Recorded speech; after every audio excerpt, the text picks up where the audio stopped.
गलत है वो कोर्ट तय करेगी।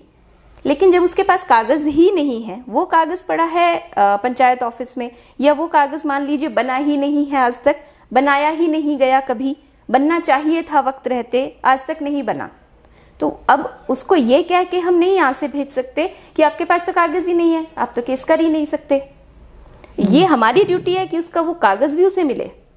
तो सबसे पहले हमारी जो ड्यूटी इस केस में बनती है वो ये है कि हम जो भी कंसर्न्ड ऑफिस है वहाँ पर उस आदमी के लिए संपर्क साध लें कि इसके ये डिटेल हैं, ये इसकी ज़मीन है, क्या आपके पास इसका रिकॉर्ड है। हम उनसे पूछते हैं, हम उन्हें बताते हैं कि ऐसा ऐसा है। उसके आधार पर अगर सच में ही डिपार्टमेंट की तरफ से कुछ काम बाकी होता है वो हो जाता है।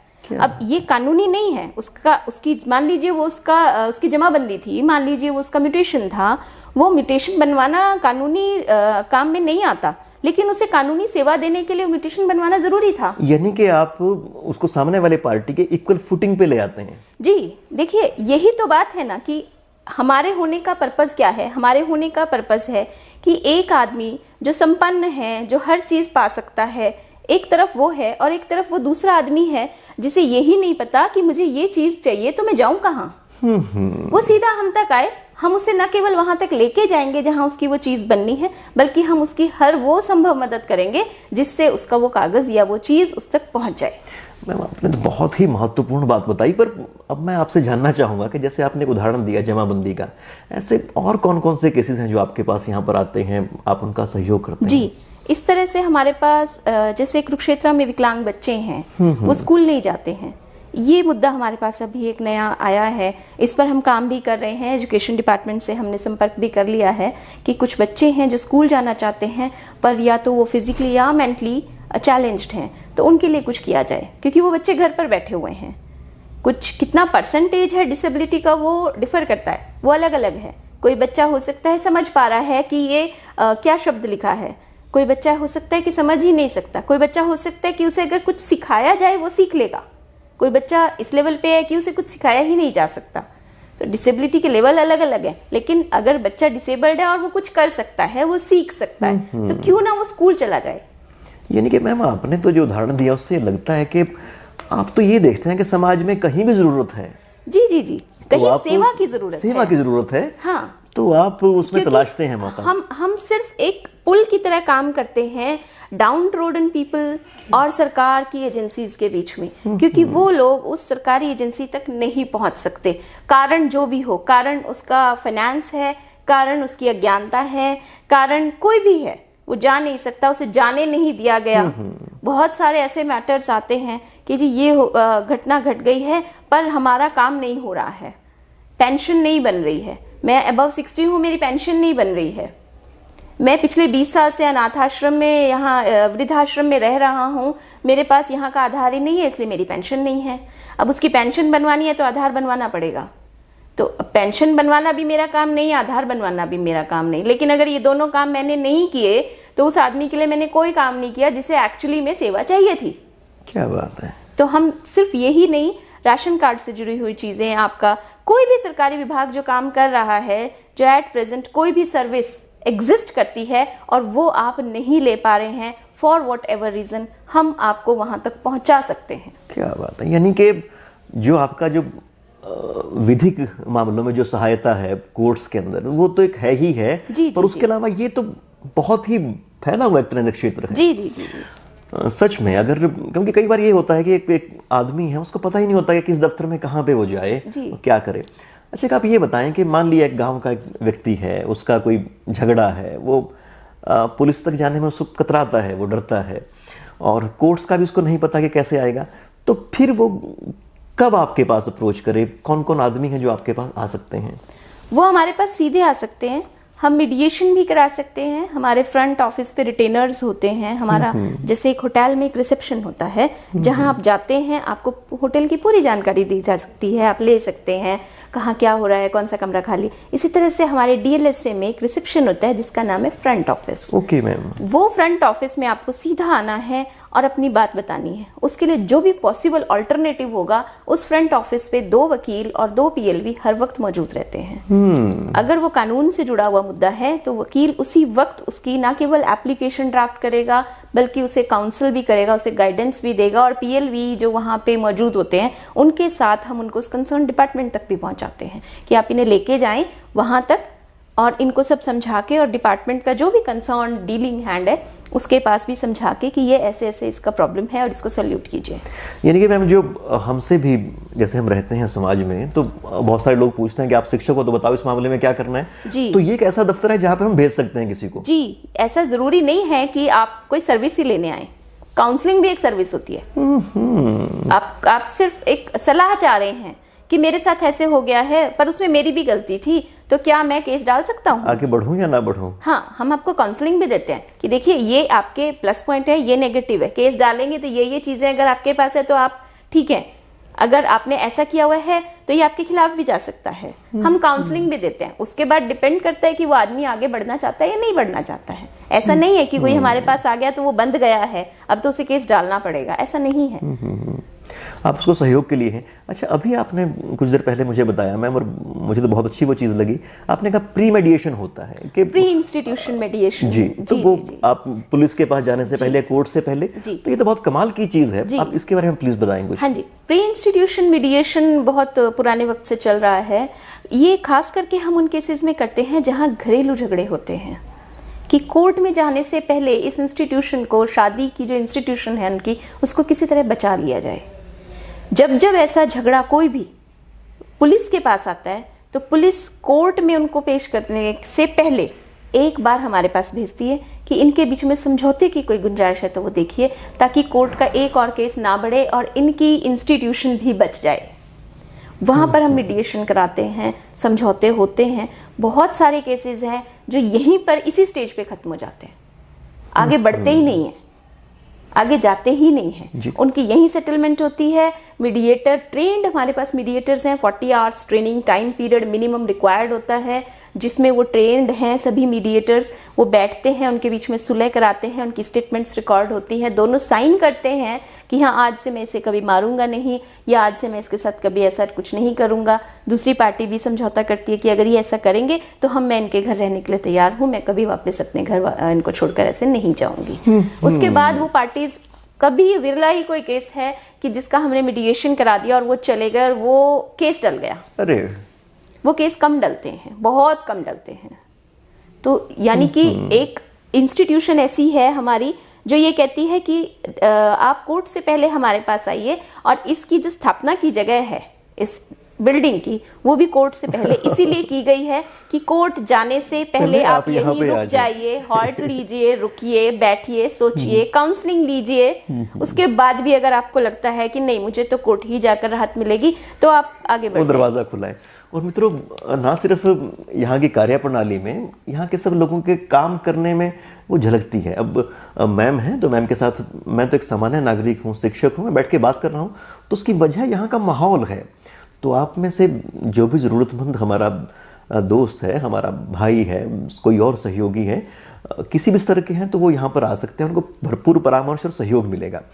तो मैम आप ये बताएं कि जैसे आपने अभी बताया कि वैवाहिक मामलों में जो झगड़े होते हैं उसका निपटारा इस तरह से होता है, क्या कुछ और मामले भी हैं जो इस स्तर पर, इस स्टेज पर निपटाए जाते हैं? जी हाँ, मामला कोई भी वो निपटाया जा सकता है। ऐसा ज़रूरी नहीं है कि आपको कोर्ट में ही केस डालना है। हालांकि कोर्ट में केस डालने के बाद भी मामले हमारे पास आते हैं कि इनमें समझौते की गुंजाइश है तो देख लीजिए। कुछ लोग सीधा डाइवोर्स के लिए केस डाल देते हैं, कुछ लोग आपस में ज़मीन के झगड़े पर कोर्ट में पहुंच जाते हैं। ये सब वो केसेस हैं जिनमें अगर दोनों पार्टी सहमत हो जाएं तो वहीं समझौता हो जाता है और केस भी वहीं ख़त्म हो सकता है। ये कोर्ट से भी हमारे पास आते हैं। इन मामलों में आप सीधे भी हमारे पास आ सकते हैं। रिसेंटली अभी एक केस में हमारे पास आया कि एक आदमी ने कहा कि मैंने एक इस स्कूल में एज अ ड्राइवर काम किया है और मैं वहाँ से उस तारीख को छोड़कर चला गया, पर मुझे पिछले 6 महीने की तनख्वाह आज तक नहीं दी गई है और मैं कोर्ट में केस डालना चाहता हूँ। इस केस को जब हमने डीपली स्टडी किया तो हमने देखा कि उसके पास कुछ ऐसा कागज ही नहीं था कि जो उसकी अपॉइंटमेंट प्रूव कर सके।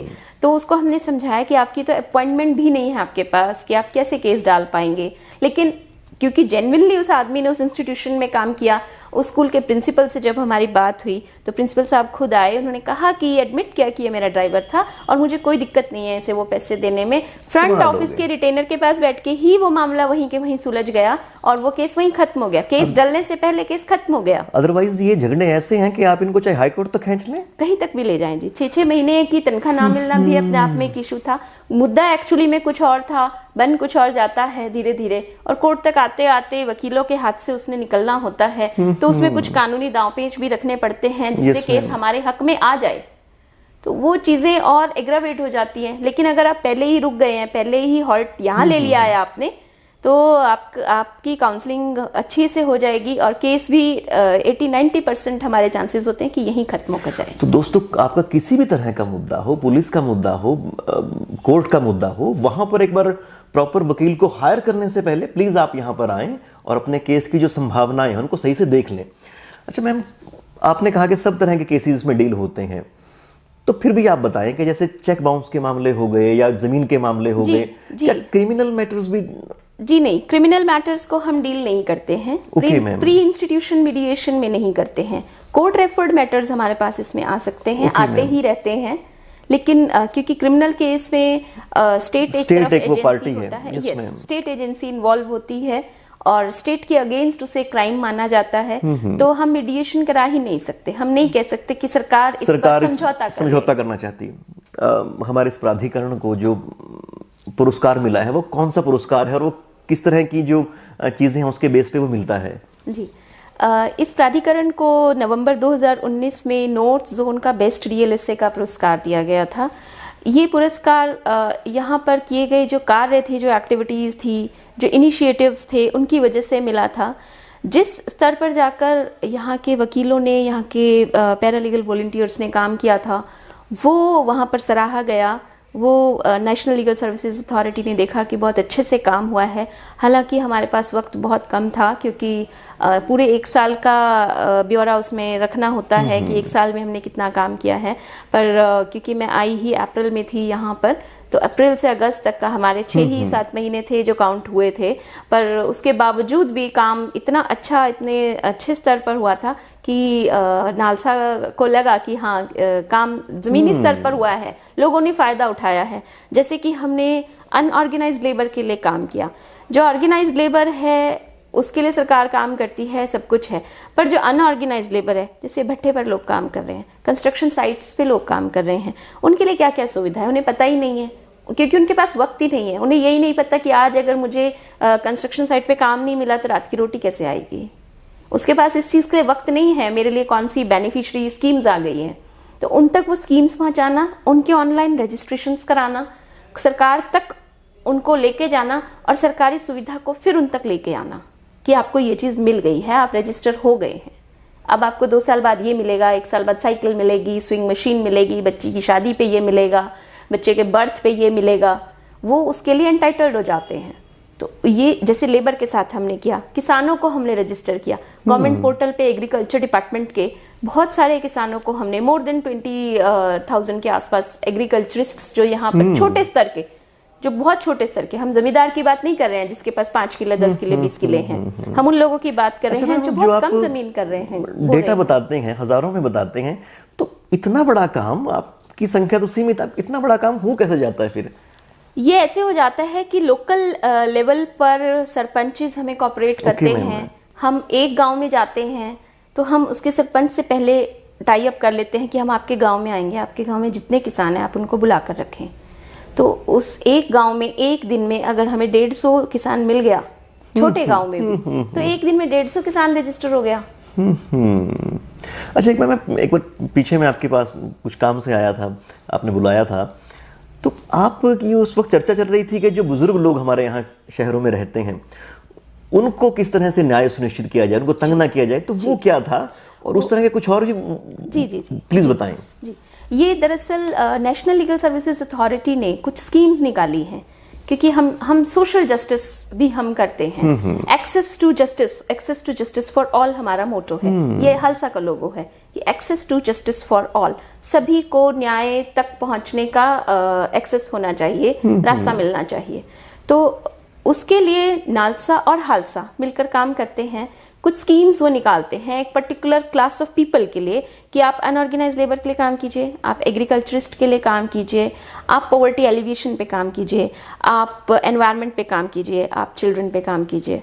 इसी तरह से एक स्कीम है सीनियर सिटीजन्स के लिए। जिस वक्त की आप बात कर रहे हैं उस वक्त पे हमने यहाँ सीनियर सिटीजन्स के लिए एक स्कीम चलाई थी जो ऑलरेडी नालसा ने लॉन्च की हुई है। उसको हमने इम्प्लीमेंट करना शुरू किया था यहाँ पर कि जितने सीनियर सिटीजन्स हैं यानी कि 60 साल से ऊपर के लोग हैं वो सभी लोग थाने में रजिस्टर होने चाहिए, अपने लोकल थाने में जिस एरिया में वो रहते हैं उनका एक रजिस्टर होता है, उसमें सभी सीनियर सिटीजन्स के नाम होते हैं।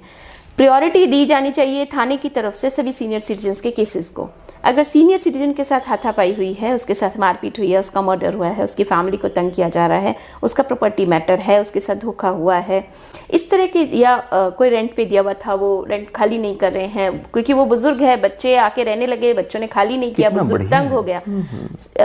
पुलिस डिपार्टमेंट के लिए ये डायरेक्शन है ऊपर से भी और इस स्कीम के तहत भी कि सभी सीनियर सिटीजन्स को रजिस्टर करें, एक अलग रजिस्टर मेंटेन करें और जब भी कोई सीनियर सिटीजन आपके पास आए तो उसको रजिस्टर से चेक करके कंफर्म करें कि हाँ ये सीनियर सिटीजन है और इसका काम प्रायोरिटी बेसिस पे होना चाहिए। जी जी जी। अच्छा एक मैम आप प्लीज़ ये बताएं कि जो यहाँ पर एक सरकारी वकील मिला करता है कि अगर आप अपना केस नहीं लड़ सकते तो उसको कब आप देते हैं, उसके लिए आर्थिक स्थितियाँ क्या कुछ रहती हैं, क्या कंडीशंस हैं मैम उसकी? जी, एक फीमेल को और बच्चे के लिए केस लड़ना है अगर तो उसके लिए हम फ्री में लीगल सर्विसेज देते हैं। एक आदमी जिसकी इनकम 3 लाख रुपए से कम है उसको हम फ्री में ये सर्विसेज देते हैं। SC/ST एक्ट के अंडर कवर होता है। आप जेल में हैं, कस्टडी में हैं, वकील नहीं कर सकते हैं, उसको हम ये फ्री में देते हैं, चाहे आप मेल हैं, चाहे आप फीमेल हैं, चाहे आप वेल ऑफ हैं, चाहे आप गरीब हैं। जेल के हर आदमी को हम ये सर्विसेज फ्री में देते हैं जब भी उसको कोई केस लड़ना है। जेल के अंदर कई बार ऐसा होता है कि इंफॉर्मेशन ही नहीं पहुंचती है, गार्ड्स नहीं आते हैं, गाड़ियां कोर्ट तक नहीं आती हैं, तो VC नहीं चल रही है, तो उनको पता ही नहीं चलता कि मेरे केस में क्या हुआ, आगे तारीख क्या डली है। जेल में वो बंद हैं, अंदर कोई पहुंच नहीं सकता। घर के लोग कई बार सपोर्ट नहीं करते हैं। मोस्ट ऑफ द केसेस में हम देखते हैं कि खास करके जेल में जो अंदर बंद हैं, जो 25-30 साल तक के बच्चे लोग हैं, उनको पेरेंट्स भी डिस्कार्ड कर देते हैं कि यू बीइंग अ थेफ्ट, आप थीफ, आप क्योंकि आपका तो रोज़ का काम है, आप चले जाओ, हमें कोई मतलब नहीं है इस बच्चे से, हाँ ये हमारा बच्चा नहीं है। ऐसे बच्चे को मिलने के लिए अंदर कोई नहीं आता है, तो उसे पता ही नहीं है, उसे यही नहीं पता मैं वकील कहाँ से करूँ, क्योंकि उसके पास कुछ है ही नहीं। घर वाले पहले ही उसको छोड़ चुके हैं। लेडीज़ हैं जो अंदर बंद हैं, जो जिस घर की लेडी ही जेल में चली जाती है उस घर के लोग तो सबसे पहले होते हैं जो उसको डिस्कार्ड करते हैं कि डिसोन कर देते हैं, ये हमारे, हम नहीं जानते हैं इसको, ये हमारी लड़की नहीं है, ये हमारी बहू नहीं है। बहुत सारी कैटेगरीज हैं अंदर जो मिलती हैं। बहुत छोटे छोटे बच्चे हैं जो मदर फीड लेते हैं, वो अंदर ही हैं अपनी मदर्स के साथ, वो जेल में रह रहे हैं। उनके न्यूट्रिशन का ध्यान रखना, ये देखना कि बच्चे को एक्स्ट्रा दूध मिलता है या नहीं, मदर को एक्स्ट्रा दूध मिलता है या नहीं, एक्स्ट्रा उसको फीड मिल रहा है या नहीं, वो सब भी देखना। इनकी सोशल नीड्स का ध्यान भी रखना, इनकी अंदर जो स्पेशल नीड्स हैं उनका भी ध्यान रखना, साथ में कोर्ट बेस्ड सर्विसेज भी इनको प्रोवाइड करना, ये सब कुछ भी काम इसमें होता है। तो जहाँ तक हम एंटाइटलमेंट की बात कर रहे थे, तो ट्राइबल एरियाज़ में जितने लोग रहते हैं, हालांकि यहाँ पे एप्लीकेबल नहीं है ये, क्योंकि यहाँ पर ऐसा है ही नहीं। हम कॉन्विक्ट की फैमिली को डील करते हैं, क्योंकि जिसका भी parent, one of the parent jail में है, उसे पेंशन मिलती है, तो हम उन बच्चों तक भी पहुँचते हैं कि आपके बच्चे कहाँ हैं, क्योंकि उस परिवार का तो कोई दोष नहीं है अगर कोई कॉन्विक्ट अंदर है, उसके फादर या हस्बैंड अंदर है जेल में, तो वो उन लोगों को भी सोशल फुटिंग पे कुछ तो मिले, वो डाउन ट्रोडन ना रहे, वो नेग्लेक्टेड ना रहे, वो अनसीन ना रहे, वो कहीं तो उठें, वो भी पढ़ाई कर पाएँ, उनके बच्चे भी पढ़ पाएँ। क्योंकि ये देखिए हमारा एक जो सामाजिक ताना बाना है ना, वो ऐसा है कि इसका फादर तो जेल में है, वो बच्चा बाहर नहीं निकलेगा, वो बच्चा अपने दोस्त नहीं बनाएगा, वो बच्चा स्कूल जाने में कतराएगा, स्कूल का नाम लेके गलत काम करना शुरू करेगा, क्योंकि अंदर मन में उसके फादर की वजह से गिल्ट है, उसने कुछ नहीं किया है पर एक गिल्ट है जो उसके मन में है। तो उस बच्चे को, उन बच्चों के बराबर एटलीस्ट हम खड़ा तो कर पाए कि बेटा आप जा सकते हो, आप स्कूल जाइए, आपको जाना चाहिए। उसकी मदर है पीछे जो विडो है, जो कॉन्विक्ट है, उसकी मदर को पेंशन मिल रही है, नहीं मिले, देखने वाला ही नहीं है। 15 साल से तो जेल में पड़ा है एक आदमी, तो पीछे फैमिली को देखेंगे कौन देखेगा, कैसे देखेंगे? बच्चे छोटे हैं, माँ बूढ़ी है, वाइफ का पता ही नहीं है कि कैसे अपने घर का गुजारा चला रही है, कभी कुछ काम करती है, कभी बर्तन धोती है, कभी लेबर करती है। इन लोगों को कहाँ कोई बेनिफिशियल स्कीम मालूम ही नहीं होगी, वक्त ही नहीं होगा। हमने कुछ मुद्दों पर चर्चा की, वैसे तो बहुत सारी चीज़ें हैं जिसको बहुत विस्तार से जाना जा सकता है, पर फिर भी क्योंकि मैं तो लगातार देखता रहा हूँ, एजुकेशन डिपार्टमेंट के साथ आपके बहुत सारे फंक्शन रहते हैं। जी जी जी जी। क्योंकि मैं तो क्विज़ कराता रहा, तो क्विज़ बहुत सारे होते हैं, फिर वो नाटिकाएँ होती हैं, वो अलग अलग तरह की चीज़ें हैं। तो आप वो बताएं कि वो कैसे होती हैं फंक्शंस, फिर वो किस तरह से वो आपके यहाँ से स्कूल के जो मतलब सेल हैं लिटरेसी के, वो किस तरह से जुड़ते हैं और कैसे फिर मिलके एक बड़े काम को अंजाम देते हैं? जी, जिस तरह से हम गांव में पहुंचते हैं उसी तरह से हमारी कोशिश होती है कि हम आने वाली जनरेशन तक भी अपनी बात पहुंचाएं। उसके लिए टारगेट ग्रुप, टारगेट इंस्टीट्यूशंस बच्चे और स्कूल होते हैं। हमने कोशिश की कि यहाँ के ऑलमोस्ट हर स्कूल के अंदर हम लीगल लिटरेसी क्लब खोल पाएँ। क्लब का मतलब है आपकी वॉलेंट्री आवाजावी, आप आ सकते हैं या जा सकते हैं, छोड़ के वॉलेंट्री है। ये कोई ऐसा नहीं है कि इसमें आपको बैठना ही बैठना है। हर स्कूल में हम कोशिश करते हैं क्लब खुले, उस क्लब में कुछ मेंबर्स को हम बनाते हैं। हम मंथली एक एक्टिविटी हर क्लब में करवाते हैं कि इस टॉपिक पे इस बार आप डाउरी डेथ पे इस बार पोस्टर मेकिंग कराइए। तो हर क्लब में एक एक्टिविटी हर महीने हम कराते हैं, और एक एक्टिविटी क्लब को खुद करनी है जो नीड उन्हें लगती है कि इस वक्त बारिशों का मौसम है, गंदगी बहुत खड़ी है, बाहर पानी बहुत भरा हुआ है, तो क्लीनलीनेस पे काम करते हैं। एक इवेंट उनका होता है, एक हमारा होता है। ये क्लब्स इस तरह से थ्रू आउट डिस्ट्रिक्ट काम कर रहे हैं। एक हमारा स्टूडेंट लीगल लिटरेसी मिशन होता है, जिसके तहत हम कहते हैं कि स्टूडेंट्स को लीगली भी लिटरेट करें। हम मोरल एजुकेशन उन्हें स्कूल में पढ़ा रहे हैं, हम उन्हें इतिहास पढ़ा रहे हैं, हम उन्हें दूसरी भाषाएं पढ़ा रहे हैं, हिंदी पढ़ा रहे हैं, लेकिन लीगल जानकारी नहीं दे रहे हैं, कानूनी कोई उनको नॉलेज नहीं है। तो लीगल लिटरेसी मिशन के तहत हम चाहते हैं कि उन्हें कानूनी तौर पर भी थोड़ा स्ट्रांग और अवेयर किया जाए। तो हम कहते हैं आप कानूनी मुद्दों पर आप बात करें, आप कानूनी मुद्दों पर स्किट करें, आप कानूनी गाना लेकर आएँ, आप कानूनी गाने पर डांस करें, आप चाहे हरियाणवी करें, आप चाहे पंजाबी में बना लीजिए। लैंग्वेज बार नहीं है, मोड ऑफ रिप्रेजेंटेशन बार नहीं है। आप स्किट करना चाहें आप स्किट करें, आप मिमिक्री करना चाहें, पर टॉपिक लीगल रखें, जिससे ना केवल आप अवेयर हों, आप उसे पढ़ें पहले बैठ के, दूसरा भी आपको देखे। क्योंकि पढ़ने